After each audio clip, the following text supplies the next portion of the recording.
ગુજરાતના આકાશમાં આ વર્ષે એક નવો આશાનો સૂરજ ઉગ્યો છે.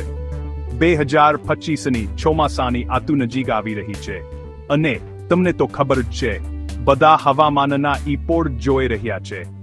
ભારત હવામાન વિભાગે તેની આગાહી આપી છે અને સ્કાયમેટ જેવી ખાનગી એજન્સીઓ પણ તેમની આગાહીઓ આપી છે. બંને રિપોર્ટ આજે માટે સારા સમાચાર લાવ્યા છે. તે ગુજરાત માટે સામાન્યથી વધુ સારા ચોમાસાની આગાહી કરે છે. આ સમાચાર ગરમીમાં ઠંડી લહેર જેવા છે. તે બધામાં ખાસ કરીને ખેડૂતોમાં જે તેમની આજીવિકા માટે વરસાદ પર આધાર રાખે છે, કરી આશા જગાવે છે. એક સારું ચોમાસું એટલે તંદુરસ્ત પાક અને આખા રાજ્ય માટે સંપૂર્ણ ફળ. આ વર્ષની આગાહી ખૂબ જ વિગતવાર છે. તે આપણને માત્ર કુર વરસાદ વિશે જ નહીં, પણ તેના સમય અને પેલાવા વિશે પણ જણાવે છે. નિષ્ણાતો કહે છે કે ચોમાસું સમયસર આવશે. તે જૂનના ત્રીજા અઠવાડિયાની આસપાસ શરૂ થવાની અપેક્ષા છે. પ્રારંભિક વરસાદ ખેતરો તૈયાર કરવા માટે સારો રહેશે. રિપોર્ટ્સ એ પણ સૂચવે છે કે વરસાદ જુદા જુદા મહિનાઓમાં સારી રીતે વહેંચાયેલો રહેશે. આ ખૂબ જ મહત્વપૂર્ણ છે. એક સાથે વધુ પડતો વરસાદ પૂરનું કારણ બની શકે છે. ઓછો વરસાદ દુષ્કાળ તરફ દોરી શકે છે. એક સ્થિર અને સંતુલિત વરસાદની પેટર્ન ખેતી માટે સંપૂર્ણ સ્થિતિ છે, જે ખાતરી કરે છે કે જમીનને આખી ઉગાડવાની સિઝન દરમિયાન પૂરતી ભેજ મળે. ભારત હવામાન વિભાગ અને સ્કાયમેટની આગાહીઓ અદ્યતન વૈજ્ઞાનિક મોડેલો પર આધારિત છે. આ મોડેલો બના પરિબળો જોઈએ છે. તેઓ સમુદ્રનું તાપમાન જોઈએ છે. તે દુનિયાભરમાં પવનની પેટર્ન જોઈએ છે. તેઓ વાતાવરણમાં દબાણ પ્રણાલીઓનું વિશ્લેષણ કરે છે. આ બધું જટિલ ડેટા તેમને ભવિષ્યના હવામાન વિશે સચોટ અનુમાન કરવામાં મદદ કરે છે. ગુજરાતના લોકો માટે આ વૈજ્ઞાનિક અભિગમ ખૂબ જ આશ્વાસન આપનારો છે. તે તેમને વધુ સારી રીતે આયોજન કરવામાં મદદ કરે છે. ગયા વર્ષે ચોમાસું થોડું અધાર્યું હતું, પરંતુ આ વર્ષે મજબૂત અને સકારાત્મક આગાહીએ ગામડાઓ અને શહેરોમાં આશાની લહેર ફેલાવી છે. રાજ્યભરના ખેડૂતો આ અપડેટ્સ ધ્યાનપૂર્વક સાંભળી રહ્યા છે. તેમના માટે ચોમાસું ફક્ત હવામાન નથી, તે તેમનો વ્યવસાયિક ભાગીદાર છે. એક સારી આગાહી તેમને આત્મવિશ્વાસ સાથે તેમની તૈયારીઓ શરૂ કરવાની મંજૂરી આપે છે. તેઓ બીજ અને ખાતરો ખરીદી શકે છે. તે વાવણી માટે તેમની જમીન તૈયાર કરી શકે છે. હવામાન વિભાગો તરફથી મળેલા સકારાત્મક સમાચારોએ વાતાવરણને ઉત્સાહ અને અપેક્ષાથી ભરી દીધું છે. કૃષિ સમુદાય વરસાદને આવકારવા તૈયાર થઈ રહ્યો છે. તેઓ આશા રાખે છે કે આ ચોમાસું ભૂતકાળની ચિંતાઓને તોડી નાખશે અને તેમના પરિવારો માટે વિપુલ પાક અને સમૃદ્ધિની આતુ લાવશે.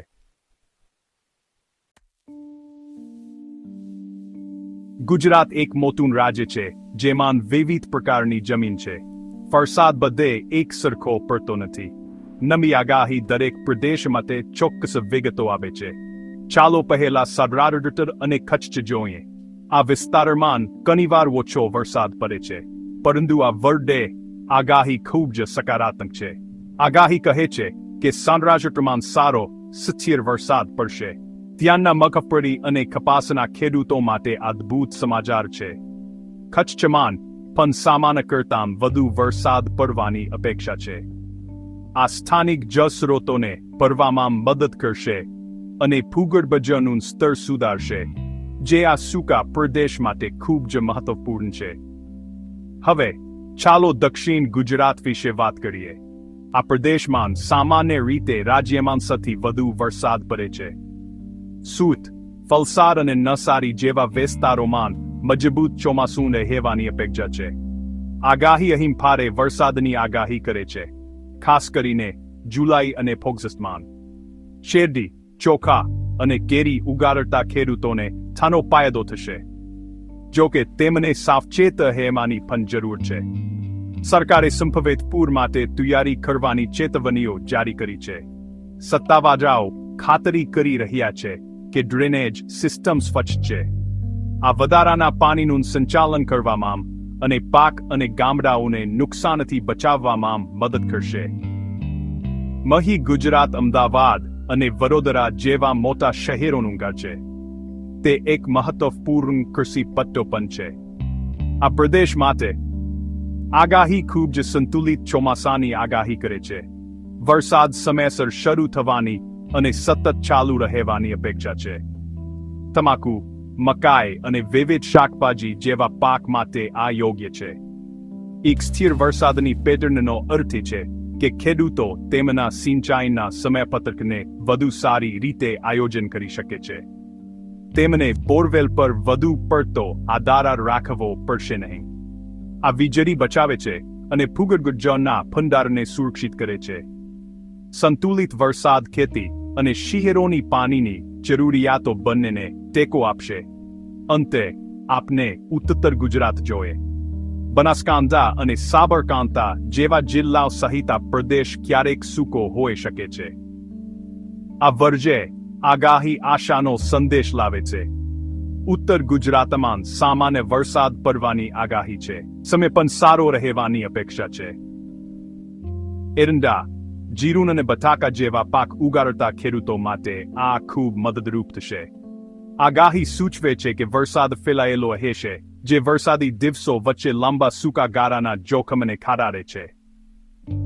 આ વિગતવાર પ્રાદેશિક આગાહી ગુજરાતના દરેક ખેડૂતને આગામી સિઝન માટે શું અપેક્ષા રાખવી અને તે મુજબ તૈયારી કરવી તે સમજવામાં મદદ કરે છે. ગુજરાતના ખેડૂતો સમય સાથે બદલાઈ રહ્યા છે. તેઓ હવે ફક્ત જૂની પરંપરાઓ પર આધાર રાખતા નથી. તેઓ હવે વધુ સારા નિર્ણયો લેવા માટે વિજ્ઞાન અને ટેકનોલોજીનો ઉપયોગ કરી રહ્યા છે. ખાસ કરીને યુવા ખેડૂતો આ પરિવર્તનનું નેતૃત્વ કરી રહ્યા છે. તે નવીનતમ હવામાન અપડેટ્સ મેળવવા માટે સ્માર્ટફોનનો ઉપયોગ કરે છે. તેમની પાસે એવી ઇપેજ છે જે તેમને ભારત હવામાન વિભાગ અને અન્ય હવામાન સેવાઓ પાસેથી માહિતી આપે છે. આ તેમને તેમની દૈનિક પ્રવૃત્તિઓનું આયોજન કરવામાં મદદ કરે છે. ઉદાહરણ તરીકે, જો કહે છે કે કાલે વરસાદ પડશે, તો તેઓ આજે તેમના ખેતરોને પાણી નહીં આપે. આ સરળ પગલું પાણી બચાવે છે અને પાકને વધુ પડતા પાણીથી બચાવે છે. એક મોટો ફેરફાર જમીન પરીક્ષણનો ઉપયોગ છે. ખેડૂતો પહેલા તેમની જમીનને શું જોઈતું હતું તેનો અંદાજ લગાવતા હતા. હવે તેઓ જમીનના નમૂનાઓ પ્રયોગશાળાઓમાં લઈ જઈ રહ્યા છે. આ લિમ્સ તેમને ચોક્કસપણે જણાવે છે કે તેમની જમીનમાં કયા પોષક તત્વો ખૂટે છે. ઉદાહરણ તરીકે, આણંદના એક ખેડૂતને જાણવા મળ્યું કે તેની જમીનને તેના કેળાના પાક માટે વધુ નાઇટ્રોજનની જરૂર છે.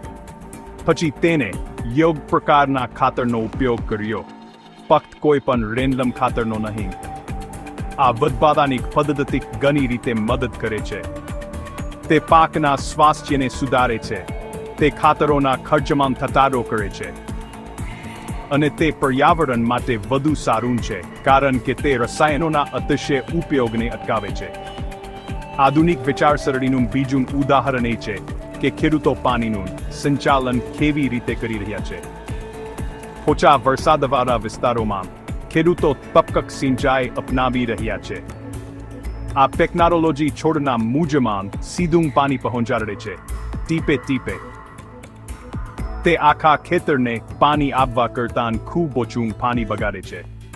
કચ્છના એક ખેડૂત જે દાડમ ઉગાડે છે, તેને ટપક સિંચાઈનો ઉપયોગ કરવાનું શરૂ કર્યું. તેને જાણવા મળ્યું કે તે ઓછા પાણીથી વધુ ફળ ઉગાડી શકે છે. આ ટેકનોલોજી સૂકી જમીનોને ઉત્પાદક ખેતરોમાં ફેરવી રહી છે. તે દર્શાવે છે કે એક સ્માર્ટ વિચાર પડકારજનક પરિસ્થિતિમાં કેટલો મોટો ફરક લાવી શકે છે. ખેડૂતો સોશિયલ મીડિયા દ્વારા પણ એકબીજા પાસેથી શીખી રહ્યા છે. તેમણે વોટ્સએપ જેવા પ્લેટફોર્મ પર ગ્રુપ બનાવ્યા છે. આ ગ્રુપમાં તેઓ તેમના અનુભવો શેર કરે છે અને સાથે મળીને સમસ્યાઓ હલ કરે છે. જો કોઈ ખેડૂતના પાકને નવો રોગ થયો હોય તો તે ફોટો પોસ્ટ કરી શકે છે. રૂપમાન અને ખેડૂતો અથવા કૃષિ નિષ્ણાતો ઝડપથી ઉકેલ સૂચવી શકે છે. જડાનના આ વહેંચાયેલા નેટવર્ક ખૂબ જ શક્તિશાળી છે. તે જુદા જુદા ગામોના ખેડૂતોને જોડે છે અને તેમને નવીનતમ તકનીકો શીખવામાં મદદ કરે છે.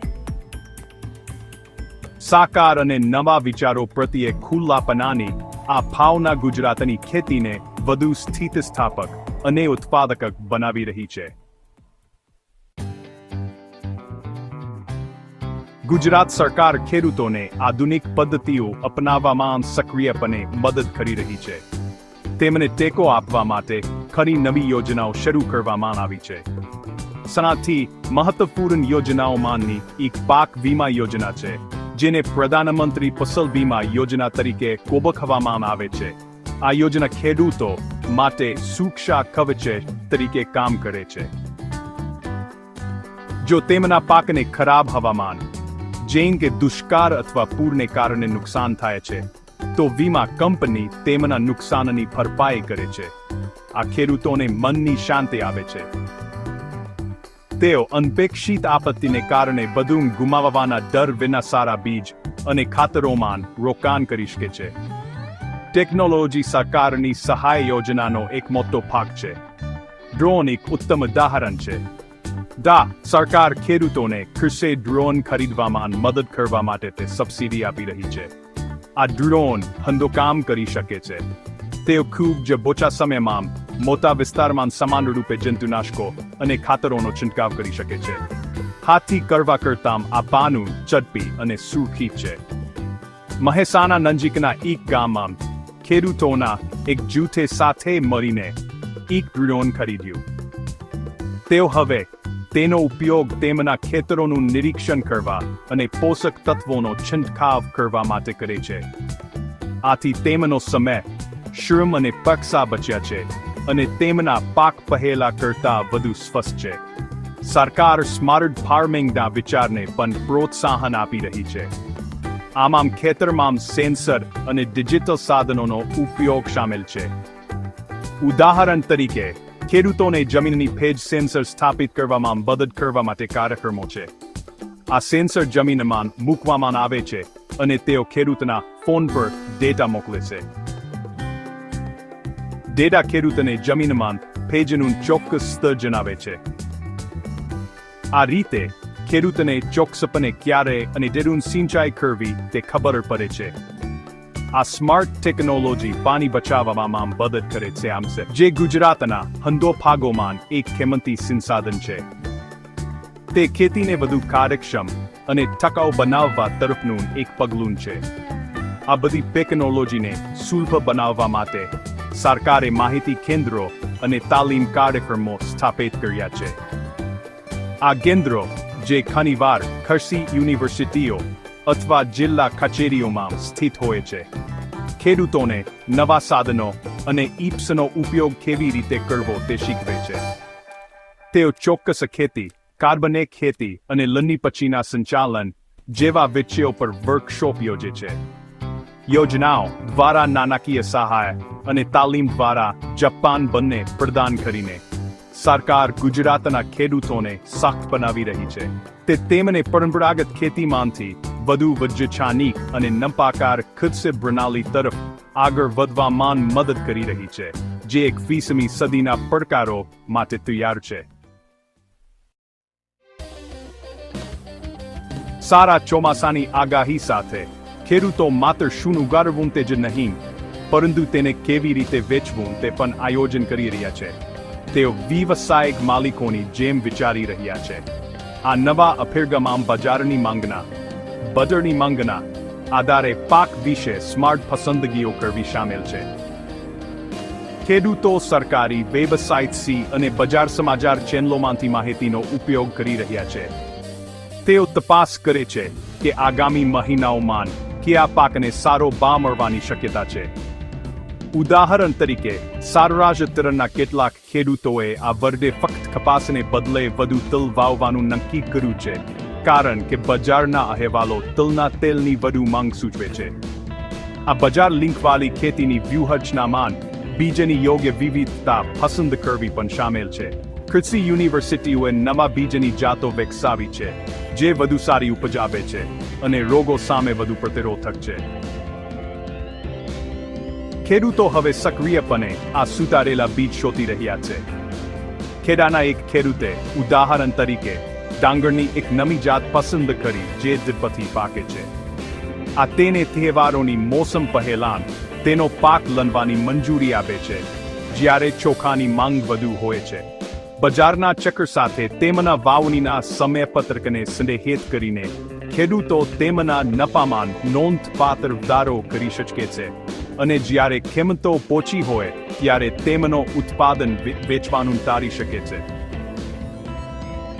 શું વાવવું તે પસંદ કરવા ઉપરાંત ખેડૂતો લણણી પછીની સારી પદ્ધતિઓ પણ અપનાવી રહ્યા છે. તેમને જાણવા મળ્યું છે કે તેઓ તેમના ઉત્પાદનને કેવી રીતે સંગ્રહિત કરે છે અને પેક કરે છે તે તેની કિંમતને અસર કરી શકે છે.